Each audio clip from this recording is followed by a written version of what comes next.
Dieu, nous prenons nos Bibles. Nous sommes dans le livre de Luc, chapitre 13. Le verset 2 à 7. Maman Jeanne va lire la parole. Lisons au nom du Seigneur Jésus-Christ. Oh, grâce à Dieu. Il leur répondit: croyez-vous que ces Galiléens fussent de plus grands pécheurs que tous les autres Galiléens parce qu'ils ont souffert de la sorte? Non, je vous le dis, mais si vous ne vous repentez, vous périrez tous également. Ou bien, ces 18 personnes sur qui est tombée la tour de Siloé et qu'elle a tué, croyez-vous qu'elles fussent plus coupables que tous les autres habitants de Jérusalem? Non, je vous le dis, mais si vous ne vous repentez, vous périrez tous également. Il dit aussi cette parabole. Un homme avait un figuier planté dans sa vigne. Il vint pour y chercher du fruit et il n'en trouva point. Alors il dit au vigneron: voilà 3 ans que je viens chercher du fruit à ce figuier et je n'en trouve point. Coupe-le. Pourquoi occupe-t-il la terre inutilement? Amen. Amen. Est-ce qu'on peut acclamer pour le Seigneur?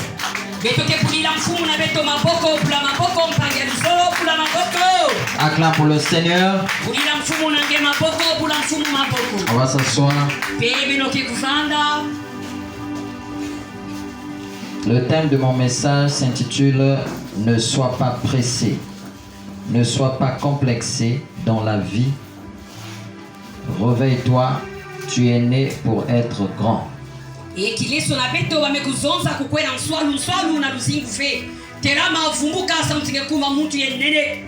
Ne sois pas pressé, ne sois pas complexé dans la vie. Réveille-toi, tu es né pour être grand. Amen. Nous allons parler d'un sujet très important. Parce que nous sommes en train de remarquer beaucoup de choses qui se passent. Tu vois aujourd'hui quelqu'un qui n'a pas Jésus, la personne qui ne prie pas, celui qui ne va pas à l'église, il est en train de prospérer, il est en train de se marier. Il y en a même qui trouvent le travail facilement. Il a un semblant de vie qui avance. Mais toi qui as Jésus, tu ne comprends pas. Tu te poses la question: pourquoi ma vie n'avance pas? Pourquoi moi qui prie ça ne marche pas? Moi qui sers Dieu, pourquoi les choses tardent? Et tu continues à te poser des questions. Et ces questions t'emmènent à commencer à douter à Dieu. Et au fur et à mesure, tu es en train de sortir dans la volonté de Dieu. Et d'autres arrivent même à dire: est-ce que Dieu existe? Si réellement Dieu existe, pourquoi il va autoriser ce qui m'arrive aujourd'hui? Ne sois pas pressé dans la vie. Ne sois pas complexé dans la vie. Relève-toi. Tu es né pour prier. Tu es né pour être grand. Il y a des gens qui disent: pourquoi chez moi c'est compliqué? Bien aimé, ce matin je veux te dire, Dieu ne fait pas l'injustice. Il a un message important pour toi. Il a préparé quelque chose de bien pour toi. Et il y en a même qui arrivent à aller plus loin, qui commencent à ne plus aller à l'église. Même à la maison, ils n'arrivent plus à prier. À cause, parce qu'il a vu son frère qu'ils ont fréquenté ensemble, lui la vie ça va bien. La copine avec qui vous avez grandi ensemble, elle s'est mariée. Et tu as d'autres amis qui sont en train d'exceller dans leur vie. Et tu arrives à te poser des questions. Les gens qui ne prient pas, leur vie avance. Les jeunes filles qui gèrent 3-4 gares, leur vie avance. Des hommes qui boivent, d'autres qui fument. C'est eux qui roulent dans les grosses voitures. C'est eux qui construisent des grosses maisons. C'est eux qui évoluent dans la vie. Et moi qui ai Jésus, qui prie matin, midi, soir, moi qui ai serviteur de Dieu, moi qui ai la servante de Dieu, moi qui suis le chrétien ou la chrétienne, pourquoi ça ne marche pas dans ma vie? Bien-aimé, je vais te dire quelque chose ce matin. Dieu ne donne pas quelque chose à quelqu'un sans préparer la personne. Dieu ne donne pas quelque chose à quelqu'un sans avoir préparé la personne. Beaucoup de personnes ont eu l'argent, ont construit des villas, ont été montés dans les affaires, mais ils sont tombés plus bas. Ils n'ont plus rien. Parce que Dieu ne les avait pas préparés. Leurs richesses n'ont pas été concentrées par la parole de Dieu. Lorsqu'une personne se convertit, son habillement se convertit, sa façon de parler se convertit, son argent aussi se convertit. Et donc tu ne peux plus faire des choses sans Dieu. Quel que soit ce que tu veux faire, tu dois consulter le Seigneur. Parce que tu es maintenant en Christ. Tu n'es plus du monde. C'est vrai que tu vis dans ce monde, mais tu ne peux rien faire sans consulter le Seigneur. Tout le monde dans la vie peut monter, mais qui peut rester au sommet? Aujourd'hui tu verras des personnes qui brillent, qui ont été élevées, et aujourd'hui ils n'ont plus rien à cause de la course de la vie. Tu ne dois pas courir après une personne. La vie, chacun de nous a un jour. Dieu nous a créés, il nous a protégés jusqu'à aujourd'hui. Et donc il sait pourquoi il nous garde jusqu'à aujourd'hui. Il y a des gens bien aimés dans le Seigneur. Vous êtes en train de vendre ensemble. Vous avez les mêmes boutiques. Mais il n'y a que chez lui il y a des clients. Toi tu veux avoir aussi des clients. Tu ne connais pas sa source. Le complexe aujourd'hui a fait tomber beaucoup de gens.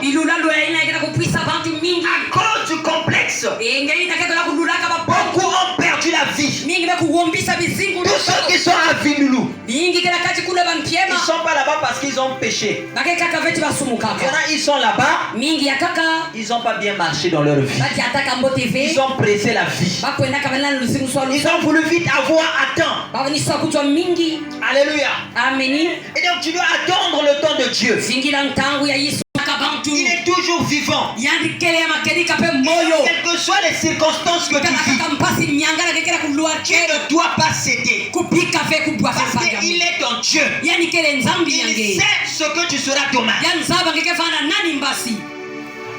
Le complexe aujourd'hui, ça a emmené plusieurs personnes à la mort. Je vais vous lire un passage très important. Qu'est-ce qui emmène le complexe dans la vie d'une personne? Pourquoi les gens sont pressés dans la vie? Nous allons prendre Matthieu chapitre 4, le verset 2 jusqu'au verset 4. Je t'invite à lire ce passage. Matthieu chapitre 4, le verset 2 à 4. Écoute ce que la Bible dit. Écoute-moi avec beaucoup d'attention. C'est là où se pose le problème du complexe dans nos vies. Après avoir jeûné 40 jours et 40 nuits, il eut faim. Le tentateur s'étant approché de lui, dit, si tu es le Fils de Dieu, ordonne que ces pierres deviennent des pains. Jésus répondit, il est écrit, l'homme ne vivra pas de pain seulement, mais de toute parole qui sort de la bouche de Dieu. Amen. Amen. La Bible dit que après avoir jeûné et prié pendant 40 jours et pendant 40 nuits, il nous parle que Jésus a eu faim. C'est la faim qui emmène des gens à être pressés dans la vie. C'est la faim qui emmène des gens à être découragés. C'est la faim qui emmène des gens à abandonner Dieu. Et donc c'est une erreur grave d'abandonner Dieu. Une erreur grave même d'arrêter d'aller à l'église. Bien aimé, la faim, lorsque Jésus a eu faim, c'est en ce temps-là que le diable s'approche de lui. Pendant que Jésus était dans la prière, il était dans le jeûne, il n'avait pas faim, il était concentré, il était bien. Là le diable il n'était pas là. Le diable était à distance. Et le diable prend maintenant la volonté de s'approcher de Jésus. Lorsque Jésus a commencé à avoir faim, quand il a senti la faiblesse de Jésus, c'est là où le diable s'approche de Jésus. C'est la faim, bien aimé, qui pousse les gens à se rétrograder. La Bible dit que Jésus, après avoir jeûné et prié, Jésus a eu faim. Que veut dire faim? Dis à la personne qui a tes côtés, que veut dire faim? Faim veut dire lorsque tu en manques de quelque chose, lorsque ton foyer ne va pas bien, tu vois les autres avancer, toi tu n'avances pas, et tu commences à te poser des questions.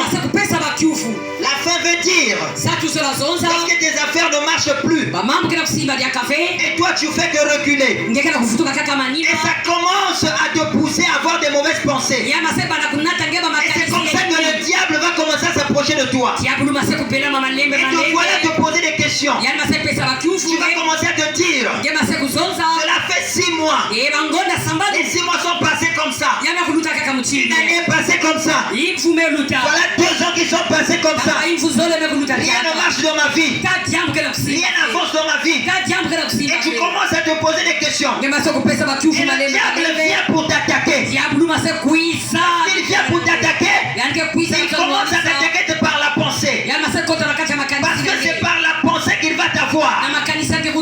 Lorsque on veut faire quelque chose, nous commençons par penser, et la pensée c'est le canal premier utilisé par le diable pour attaquer le chrétien. Alléluia. Et Satan vient maintenant pour t'attaquer. Toi qui avais une vie tranquille, tu commences à fréquenter les gens que tu ne fréquentais pas.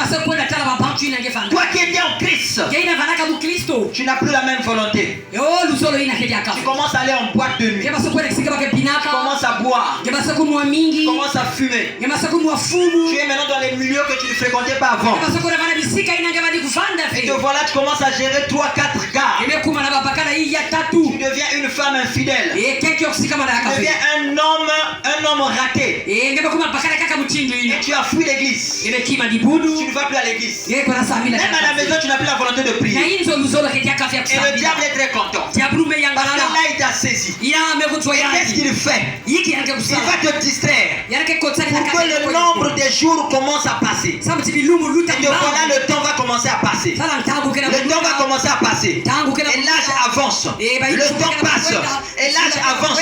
Le temps passe. Et l'âge avance. Et des personnes même que tu as laissées en Christ, il y en a d'autres qui commencent à se marier. Des personnes que tu as laissées en Christ, il y en a même d'autres qui ont commencé à trouver du travail. Il y en a même qui commencent à se relever. Et puisque toi tu t'es plongé dans la distraction, et que voilà, tu commences à tout perdre.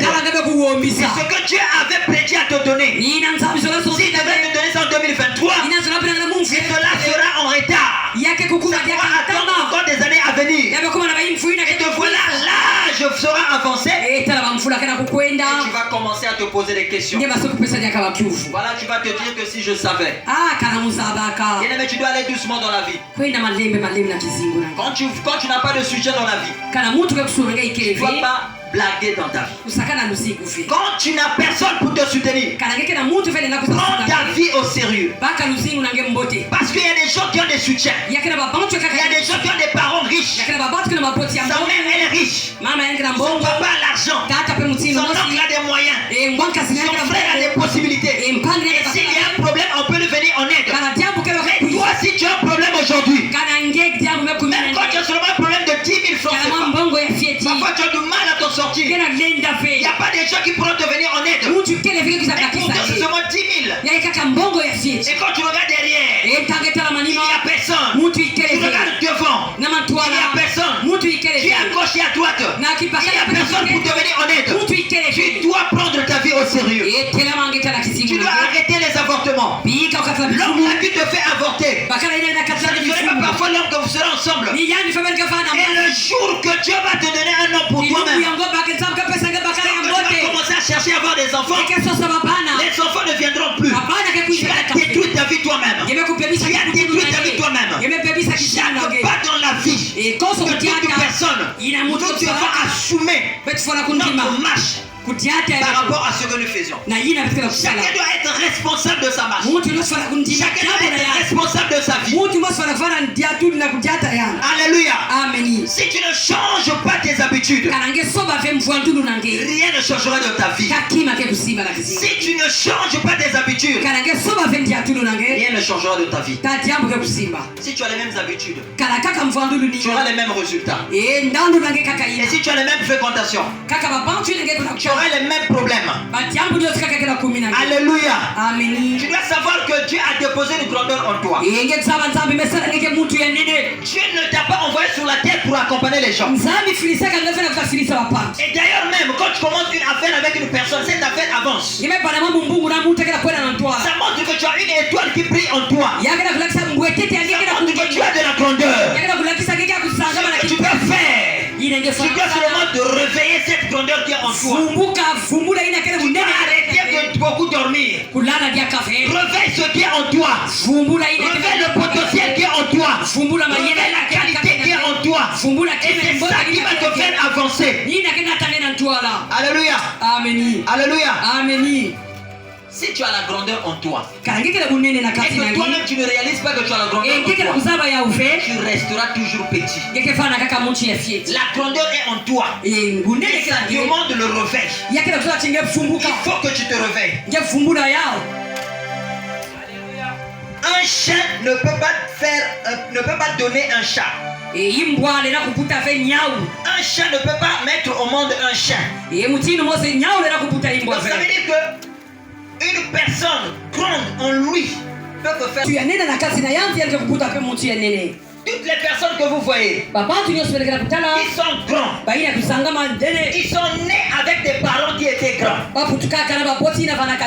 que ces parents ne savaient pas qu'il y avait la grandeur en eux, mais ce qu'ils ont engendré, ça fait de telle sorte que cette grandeur soit manifestée. Tu vas voir le père de David, Isaïe. Il était pauvre. Sa maman était pauvre. Comment le papa de David était pauvre? Alors que le grand-père de David, il fut Boaz, il était riche. Mais pourquoi son fils Isaïe, il était pauvre? Pourquoi cette pauvreté? Alors David, il est né dans cette semence-là. Oui, il a été grand. Mais qu'est-ce qui a fait que son père ne soit pas grand? Bien-aimé dans le Seigneur, réveille ce qui est en toi. Ne prends pas la vie dans la distraction. Nous avons tous les 24 heures dans la vie. Alors nous devons réussir dans la vie. Ils sont appelés d'aller de l'avant. Je connais un monsieur. Je ne vais pas dire le nom. Ce monsieur-là est né grand. On est né jamais petit.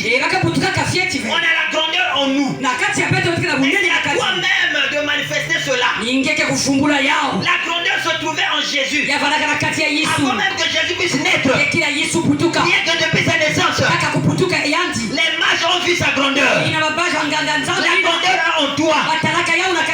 Et tu ne dois pas négliger cela. Je connais un frère. Il a quitté RDC. Il arrive ici. Il a commencé un business. Alors ce frère, quand il commence un business, il a eu un peu d'argent. Il venait donc lancer une activité.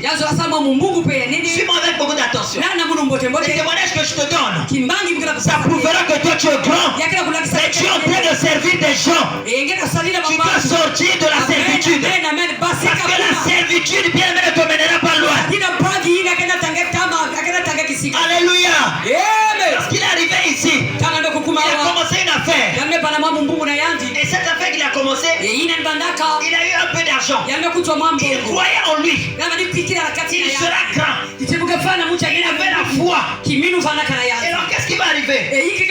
Il voulait voyager. Il est arrivé quelque part. Il y a des bandits qui l'ont poursuivi. On l'a donc braqué.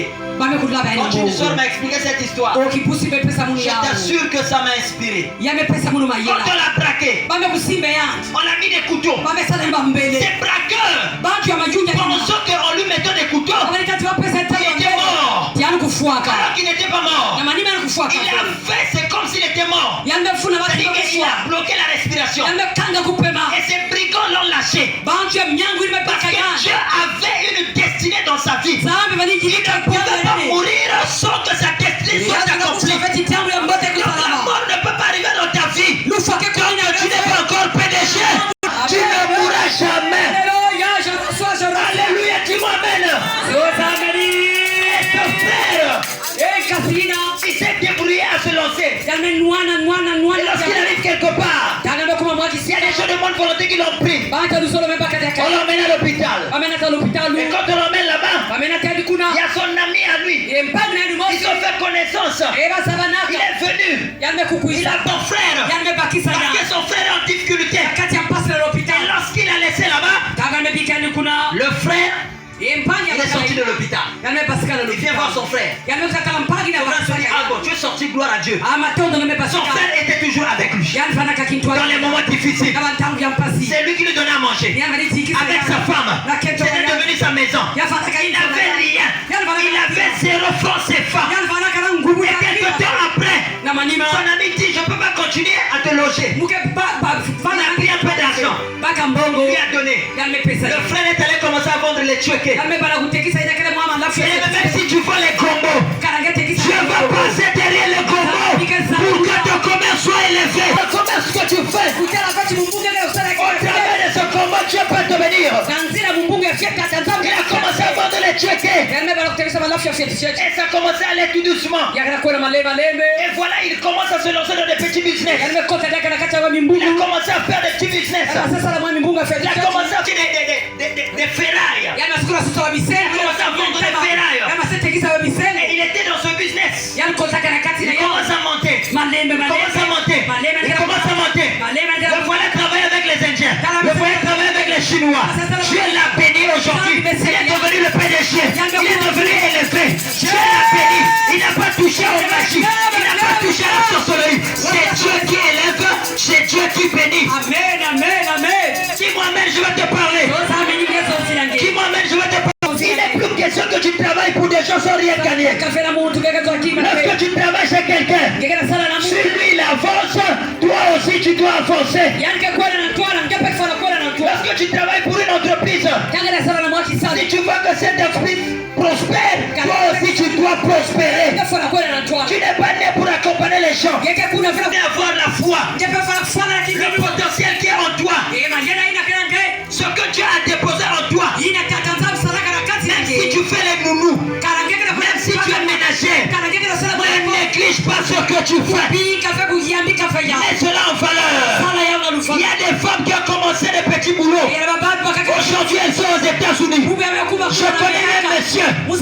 Oui, je jouais seulement au tam-tam dans une église catholique. Un jour, il y a un jeune qui s'est intéressé de lui. Et donc, il a pris pour l'invitation aux États-Unis pour aller jouer au tam-tam. Alléluia. Rien que par le tam-tam. Il est allé aux États-Unis. Aujourd'hui, il est en France. Il voyage partout dans le monde. En jouant seulement au tam-tam. N'abandonne pas ce que tu fais. Ne néglige pas la qualité qui est en toi. Lorsque tu sais que tu fais la médecine, fais cela en bien. Parce que Dieu peut t'envoyer quelqu'un. Là où tu travailles, il peut t'envoyer quelqu'un. Il va te prendre là. On t'emmène quelque part. C'est là-bas ta bénédiction. Bien-aimé dans le Seigneur, vous voyez des entreprises qui avancent, qui sont élevées, et des personnes qui travaillent avec cette entreprise-là ne sont pas bien. Ça ne peut pas marcher. L'entreprise tombera. Parce que toi tu montes, les autres souffrent. Lorsqu'ils vont parler, parce qu'ils sont en train de travailler pour toi, ça ne peut pas aller. Tu finiras par tomber. Ma soeur, mon frère, là où tu es arrivé aujourd'hui, continue d'aller. Ne t'arrête pas en chemin. Si ta soeur s'est mariée, il faut acclamer. Alors tu ne peux pas être dans la jalousie. Alléluia. D'où tu viens, ce n'est pas ça le problème. Où tu es né, ce n'est pas important. Le nom de ta famille, ce n'est pas important. Mais le problème, qui tu es, c'est ça le problème. Avec qui tu marches, avec qui tu fais affaire. Parce que le chrétien ne s'associe pas avec n'importe qui. Le chrétien s'associe avec son frère chrétien. Alléluia. Alléluia. Alléluia. Alléluia. Jésus.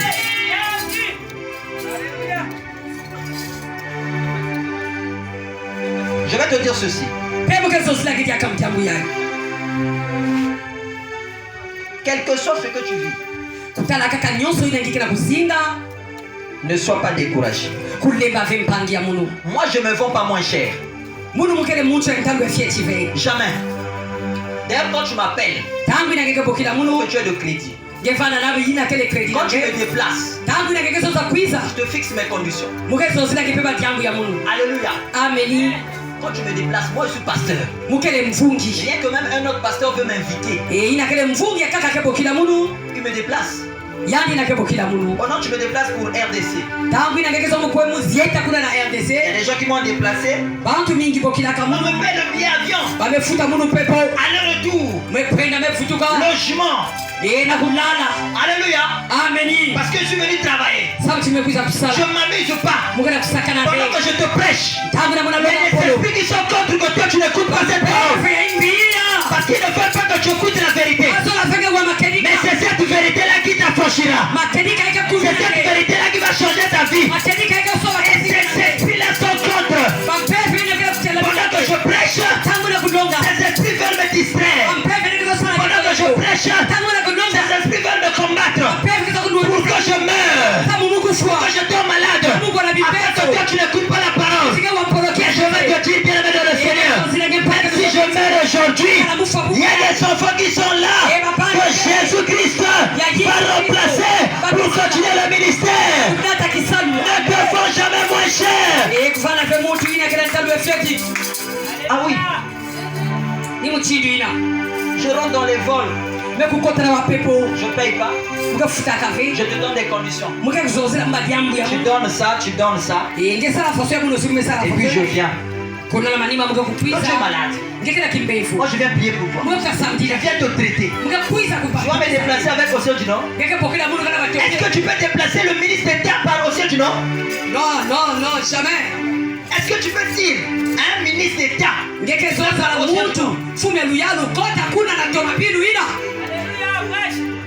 Quand tu te vends moins cher, tu perds ta valeur.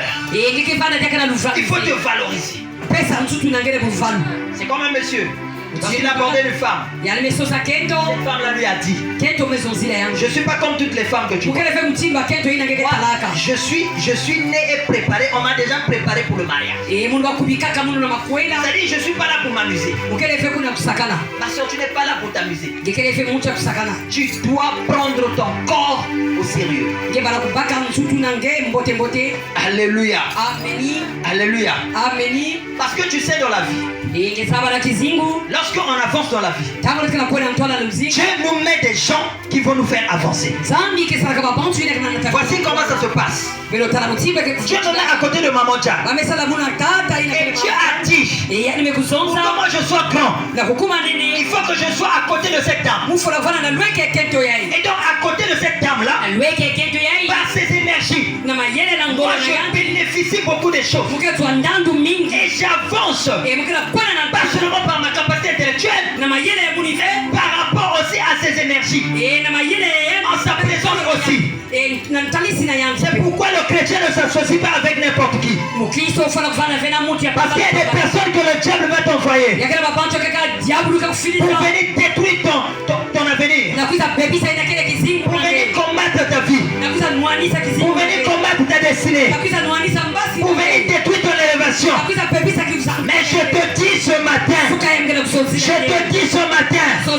tout féticheur debout contre ta vie va commencer à ramper ce matin. Tout féticheur debout contre ta vie va commencer à ramper. Il va commencer à ramper. Avant que je descende mais pas ici, ce féticheur doit commencer à ramper. Au nom de ce féticheur qui est derrière toi, qui capte tes prières, qui t'empêche d'avancer dans la vie, il doit commencer à ramper. Il doit commencer à ramper. Maintenant, en ce mois de novembre, c'est ton mois de rencontre. Les relations que tu as perdues, maintenant par ton téléphone, des personnes qui ne t'appellent plus, des personnes qui t'avaient promis, des personnes avec qui tu avais eu des relations, qui t'ont oublié. Ton téléphone doit sonner aujourd'hui. Si ça ne sonne pas aujourd'hui, il faut que ça sonne demain. Je le déclare. Je le déclare. Je le déclare. Alléluia. Alléluia. Alléluia. Ne sois jamais désespéré. Jésus est toujours là. Il est pour nous tous. Je vais te dire ce matin, faut croire en Jésus. Si tu as les possibilités pour acheter la voiture, alléluia. Les grands chevaux ne doivent pas t'impressionner. Oh non, il vit dans une villa. Ça n'a rien à voir. Ton temps va arriver où tu auras ta propre villa avec la